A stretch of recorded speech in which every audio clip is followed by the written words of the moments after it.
Well, as you are thinking about your New Year's resolutions, there is one that you may want to consider giving up. That's coffee, but maybe you shouldn't. No, not going to happen. Dr. No Kelly Powers joins us with the great news for all of us early risers. Nice to see you. Happy New Year. Nice to see you guys. Happy New Year. So, coffee, a great thing.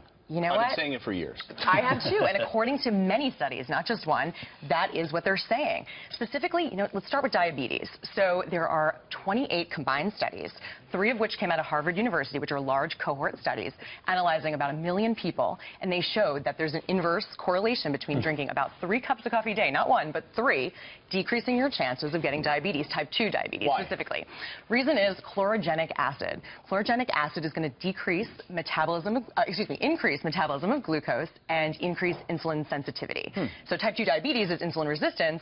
Thus, this is going to help out. Very good. Drinking coffee can protect us from liver cancer, too? That's true. That's true. So it shows a 14% reduction, according to various studies, from something called Cafstol. Cafstol is going to decrease liver toxins in your liver and thus prevent carcinogens from forming. So this was the subject I look forward to the most this morning, validating my coffee addiction.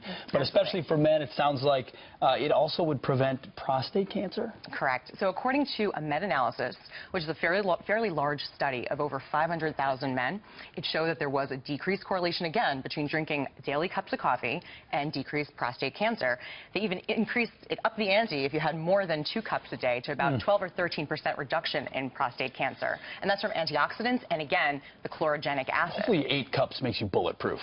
Right, you think so? That's about where I'm Probably at. just start shaking. But, Yeah. Well, that's why I'm so surprised that with your next point about Parkinson's disease, how does you say it helps prevent that? Right, and you know what's funny? It is kind of, it's counterintuitive, but it's the caffeine in coffee that helps with Parkinson's disease. And that's because it is going to block the adenosine receptors in the brain, which will then thus increase dopamine.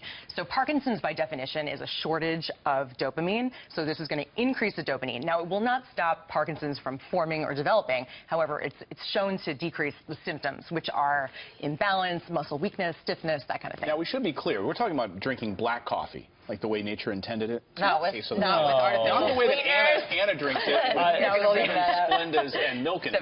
Right? Black or with a little milk, I think, is okay. So, Is there any downsides to it? they're not finding it in these studies. I mean, well, I should say this. Check with your primary care. There are some medications that are counter or interacting with it, so it's always best to check with your primary care physician on that one. And you say it can even make us live longer? Correct. So it can prevent premature death, as of all the reasons we just suggested, but also there are studies that show that there is a decrease in heart disease and chronic respiratory disease, even influenza and pneumonia. I don't see any downsides. I don't see. America, go out, get another cup of coffee if it's your first, second, third, or fourth, and improve your life. But it can make you feel There you go. anxious, can't it? It can. Of course, short-term thing. A little bit of shaking here and there, but, maybe more than 3. We'll Minor see. side. Minor. Keeps me from dying. I'll drink coffee. There you I'll go. take the shakes for that. I'm going to go buy some now. You guys want some? I'm going to go Thank next you. door. I I want a mocha chocolate. Dr. Kelly Powers, great to Thank see you. you. Happy New Year. Happy New Year, guys. Great to see you. Great to see you.